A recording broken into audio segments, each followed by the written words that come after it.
हमारे चैनल पर। कंगना रनौत और महाराष्ट्र सरकार के बीच जो तानातानी चल रही है वो खत्म होने का नाम नहीं ले रही है। समन भेजा गया है मुंबई पुलिस के तरफ से कंगना रनौत और उनकी बहन रंगोली चंदेल को। अब उस पर रिएक्शन आया है कंगना रनौत का। कंगना रनौत ने बेबी पेंगुइन का जिक्र किया और इसी के साथ उन्होंने पप्पू सेना का भी जिक्र किया है। जब कंगना रनौत का ऑफिस तोड़ा गया था तो कंगना रनौत ने बाबर सेना कहा था। जिस तरीके से शिवसेना सोनिया सेना बन चुकी है उस पर भी उन्होंने तंज कसा था। और जिस तरीके से तानाशाही महाराष्ट्र में चल रही है, अगर हम देखें तो संजय राउत के लिए जो देशद्रोही हैं वो देश प्रेमी नजर आ रहे हैं, लेकिन कंगना रनौत जो देश हित की बात करती हैं, जो राष्ट्र हित की बात करती हैं, उन पर किस तरीके से राजद्रोह का मुकदमा दर्ज किया गया है। तो कंगना रनौत को समन भेजा गया है, जिस पर कंगना रनौत ने ट्वीट करते हुए कहा है कि जुनूनी पेंगुइन सेना महाराष्ट्र के पप्पू प्रो बहुत याद आती है। काका काका कंगना, कोई बात नहीं, जल्द ही मैं आऊंगी। तो कंगना रनौत ने यह साफ कहा है कि मैं जल्द ही आऊंगी। इससे पहले आपने देखा था कंगना रनौत जब मुंबई पहुंची थी उसके पहले ही उनका ऑफिस तोड़ दिया गया था। लेकिन अब कंगना रनौत पर जो धाराएं लगाई गई हैं, जिस तरीके से उनकी बहन पर जो धाराएं लगाई गई हैं और पूछताछ के लिए उनको बुलाया गया है, ये सारी चीजें दिखाती है कि महाराष्ट्र सरकार की जो आलोचना कंगना रनौत की तरफ से की गई थी उसी की खुंदक सरकार निकाल रही है। और ये आज से नहीं, जब से कंगना रनौत ने बॉलीवुड माफिया, ड्रग्स माफिया की बात कही थी, तब से ही ड्रग्स माफिया और मूवी माफिया को बचाने के लिए महाराष्ट्र सरकार इस तरीके से काम कर रही है। उनके इशारे पर आपने देखा किस तरीके से महाराष्ट्र सरकार काम कर रही है। और कहीं ना कहीं महाराष्ट्र सरकार भी इन सब मामलों में जिम्मेदार है, जिसकी वजह से वो इस तरीके से अपने बचाव में ड्रग्स माफिया और मूवी माफिया का समर्थन कर रही है। कंगना रनौत ने बॉलीवुड का, जिस तरीके से बॉलीवुड में जो गंदगी है उसके साफ करने की बात कही थी, ड्रग्स लेने की बात कही थी, अब उनके खिलाफ राजद्रोह का मुकदमा दायर किया गया है। इसके साथ ही धार्मिक भावनाओं को आहत पहुंचाने के लिए भी उन पर धाराएं लगाई गई हैं। पुलिस अधिकारियों ने बताया है कि अदालत के निर्देशों पर बांद्रा पुलिस ने रनौत और उनकी बहन रंगोली के खिलाफ भारतीय दंड संहिता आईपीसी की धारा 153 ये धर्म, नस्ल आदि के आधार पर विभिन्न समूहों के बीच वैमनस्य को बढ़ावा देना, ये धारा लगाई है। इसका जो जिस तरीके से कंगना रनौत और उनकी बहन रंगोली जो ट्वीट करती हैं उसको लेकर ये धाराएं उन पर लगाई गई है। और ये जो मुकदमा दर्ज कराया गया है, किनके तरफ से वो वकील हैं उसके बारे में भी हम बताएंगे। लेकिन इसके साथ ही 295 ये धार्मिक भावनाओं को आहत करने के लिए जानबूझकर की गई हरकत के लिए ये धारा लगाई गई है। 24A राजद्रोह का मुकदमा दर्ज किया गया है। इसी के साथ आपको बता दें कि ये मुकदमा किसने दर्ज कराया है। आपने देखा कि बॉलीवुड में जिस तरीके से हमने इतने दिनों से जो ड्रग्स कनेक्शन सामने आ रहे हैं और एनसीबी रेड भी डाल रही है, किस तरीके से छापेमारी हो रही है, ड्रग्स बरामद हो रहा है, पूरे देश में मुंबई एक हॉटस्पॉट बना हुआ है। लेकिन उसके बाद भी अगर कोई बॉलीवुड में बात करता, महाराष्ट्र सरकार की आलोचना करता है तो उस पर किस कदर जुल्म ढाया जाता है। आपने देखा कि कंगना रनौत का ऑफिस तोड़ा गया, अभी भी वो घर पर है, उनकी बहन को भी ये समन दिया गया है। नोटिस मिलने के बाद कंगना रनौत का ये रिएक्शन तो आया है, लेकिन वो महाराष्ट्र सरकार, वो संजय राउत जब फ्री कश्मीर के नारे लगाए जा रहे थे तब उनका समर्थन कर रहे थे। तब वो जो देश विरोधी वहां पर टुकड़े टुकड़े गैंग के लोग महाराष्ट्र मुंबई में जिस तरीके से नारे लगा रहे थे वो उनके लिए देश प्रेमी थे। लेकिन कंगना रनौत जो देश की बात करती हैं, उन्होंने जो महाराष्ट्र की तुलना पीओके से की थी वो भारत का ही अभिन्न हिस्सा है, लेकिन उस पर किस तरीके से देशद्रोही उनको बताया गया और जो टुकड़े टुकड़े देश के टुकड़े टुकड़े करने के लिए मुंबई में नारे लगा रहे थे उनका सपोर्ट संजय राउत कर रहे थे। तो महाराष्ट्र सरकार की विचारधारा साफ दिख रही है कि वो उनकी विचारधारा क्या है, किसके इशारे पर काम कर रहे हैं। और इसीलिए कंगना रनौत ने पेंगुइन सेना और पप्पू प्रो भी कहा है। ये जो शिकायत दर्ज की गई है ये मुंबई के बांद्रा थाने में 17 अक्टूबर को वादी मुनव्वर अली उर्फ साहिल ने ये मुकदमा दर्ज करवाया था और ये मामला कंगना रनौत और उनकी बहन के खिलाफ दर्ज कराया गया था। राजद्रोह के इस मामले में अदालत ने पुलिस को तुरंत आगे की कार्रवाई और जांच करने का आदेश दिया है। अब पुलिस ने कंगना रनौत और उनकी बहन रंगोली चंदेल को पूछताछ के लिए थाने में तलब किया है। दोनों बहनों को सोमवार और मंगलवार को बारी बारी से बुलाया गया है।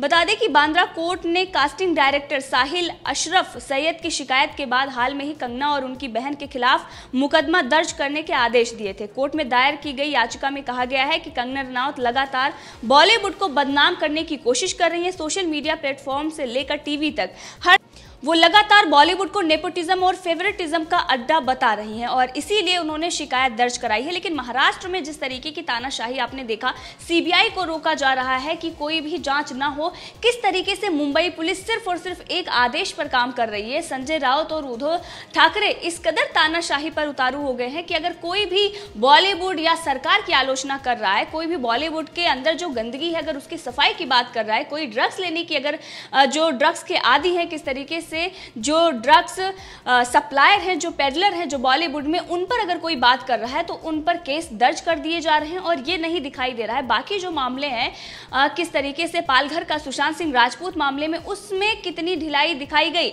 दिशा साल्यान का जो मामला था उसमें मुंबई पुलिस कुछ नहीं कर पाई, लेकिन अब कंगना रनौत के खिलाफ वो मोर्चा खोलकर बैठी हुई है। लेकिन कंगना रनौत ने जिस तरीके से महाराष्ट्र सरकार को पहले भी चेतावनी दी थी और खुली जो चुनौती उन्होंने महाराष्ट्र सरकार को दी थी, उनका ऑफिस तोड़े जाने के बाद भी आज भी उनके तेवर वैसे की वैसे ही है। तो इससे दिखाई देता है कि कंगना रनौत रुकने वाली नहीं है।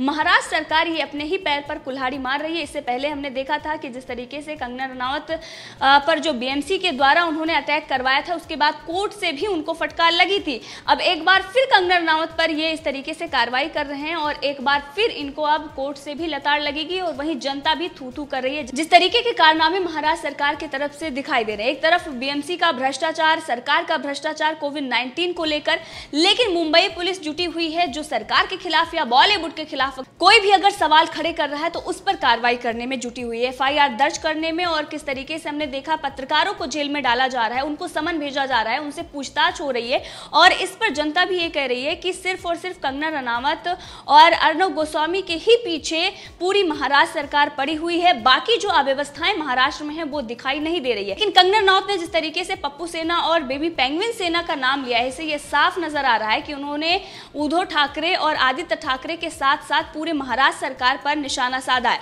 अब देखना ये होगा कि कंगना रनावत मुंबई पहुंचती हैं, उसके बाद क्या होता है। समन उनको भेजा गया है, दोनों बहनें रंगोली और कंगना दोनों को समन भेजा गया है और दोनों पूछताछ के लिए जाएंगी और आगे क्या होता है इसके बारे में अपडेट देंगे। और इस पर तजिंदर पाल सिंह बग्गा ने भी ट्वीट करते हुए कहा है कि जिन देशद्रोहियों ने भारत तेरे टुकड़े होंगे के नारे लगाए, भारत तेरी बर्बादी तक जंग चलेगी के नारे लगाए थे, शिवसेना कांग्रेस के नेताओं ने उन गद्दारों को सपोर्ट किया। आज जो कंगना रनावत भारत की बात कर रही है, उन पर राष्ट्रद्रोह का मुकदमा लगा दिया गया है। बाला साहब का बेटा इतना कायर होगा कभी सोचा नहीं था और इस पर जनता भी सवाल खड़े कर रही है। जिस तरीके से हमने देखा कि कंगना रनावत और बाकी जो लोग सरकार की आलोचना कर रहे हैं या किसी पर भी कोई भी अगर महाराष्ट्र सरकार में या बॉलीवुड पर सवाल खड़े कर रहे हैं तो उन पर राष्ट्रद्रोह का मुकदमा लगाया जा रहा है, विशेष अधिकार हनन का प्रस्ताव पेश किया जाता है और पास किया जाता है, उसके बाद नोटिस दिया जाता है, कोर्ट की भी अवमानना की जाती है। इससे पहले आपने देखा कि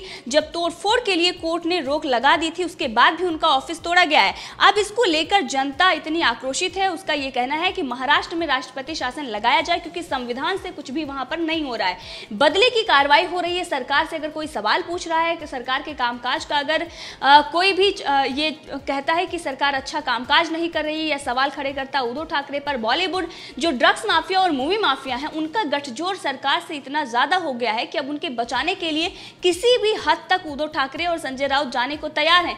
ये सोनिया सेना जिस तरीके से कंगना रनौत ने कहा था बिल्कुल वैसे ही नजर आ रहा है। सोनिया गांधी के कहने पर किस तरीके से चीजों को दबाया जा रहा है और किस तरीके से पत्रकारों पर बर्बरता हो रही है और कंगना रनौत पर बर्बरता हो रही है। इसी के साथ एक यूजर ने यह भी लिखा है कि हमेशा से ही कायर था उद्धव ठाकरे को लेकर और उन्होंने कहा है कि अलोकतांत्रिक भी पार्टी में वरिष्ठ राजनीतिक राज ठाकरे को किनारे कर पुत्र मोह के कारण राजगद्दी मिली। आगे आगे देखिए, लायक के ऊपर नालायक को वरीयता देना आगे आने वाले समय में शिवसेना के अस्तित्व पर संकट खड़ा करेगा।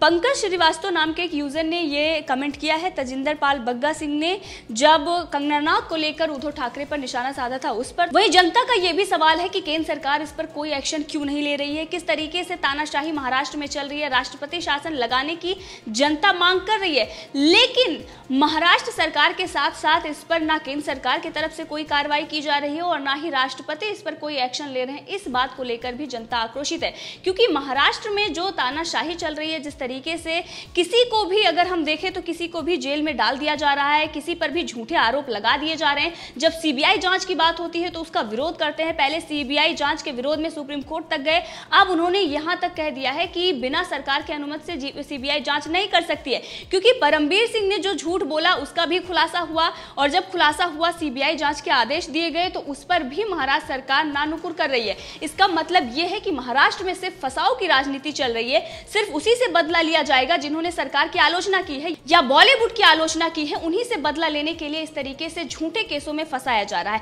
कंगना रनौत और उनकी बहन पर जिस तरीके से अब ये समन भेजा गया है और जो मुकदमा दर्ज किया गया है, बहुत सारे ऐसे अगर हम देखें तो बॉलीवुड के ही लोग हैं जो सोशल मीडिया पर तरह तरह के जो चीजें लिखते हैं, शेयर करते हैं, लेकिन उन पर आज तक कोई कार्रवाई नहीं हुई है। हिंदुओं की भावनाओं को आहत करने के लिए कुछ ऐसे बॉलीवुड के लोग हैं जो बैठे रहते हैं, आए दिन वो इस तरीके की टिप्पणी करते हैं और आए दिन इस तरीके के कारनामे करते हैं, लेकिन महाराष्ट्र सरकार ने आज तक उन पर कोई एक्शन नहीं लिया है, ना ही उन्हें समन भेजा गया, ना ही उन्हें पूछताछ के लिए बुलाया गया। ड्रग्स मामला ये जो इतना बड़ा खुलासा हुआ है, मुंबई पुलिस ने आज तक कोई कार्रवाई नहीं की है। अब इसी पर जनता सवाल पूछ रही है कि क्या कंगना रनावत और उनकी बहन ने ही इस तरीके के ट्वीट किए हैं या फिर उन्होंने धार्मिक जो सद्भावना की वो बात कर रहे हैं जिन्होंने ये मामला दर्ज कराया है, उन लोगों से भी सवाल है, क्योंकि जिस तरीके से बेंगलुरु में घटना हुई उस पर आज तक महाराष्ट्र सरकार ने एक भी शब्द नहीं बोला। ना तो उद्धव ठाकरे, ना सोनिया गांधी, ना प्रियंका गांधी वाड्रा और ना ही राहुल गांधी। इन तीनों पार्टियों की सरकार एनसीपी, कांग्रेस और शिवसेना की महाराष्ट्र में चल रही है और तीनों जो खिचड़ी सरकार चल रही है वो सिर्फ और सिर्फ तानाशाही कर रही है और उन लोगों को टारगेट किया जा रहा है जो सरकार की या फिर वो कांग्रेस की या एनसीपी की आलोचना कर रहे हैं या बॉलीवुड पर सवाल खड़े कर रहे हैं। तो सवाल ये भी है कि आखिर इन्हीं लोगों को टारगेट क्यों किया जा रहा है। तो इस पूरे मामले में आप भी अपनी राय दे सकते हैं, कमेंट करके जरूर बताएं। अगर आपने अभी तक चैनल को सब्सक्राइब नहीं किया है तो कर लें ताकि हर अपडेट आप तक पहुंचती रहे। धन्यवाद।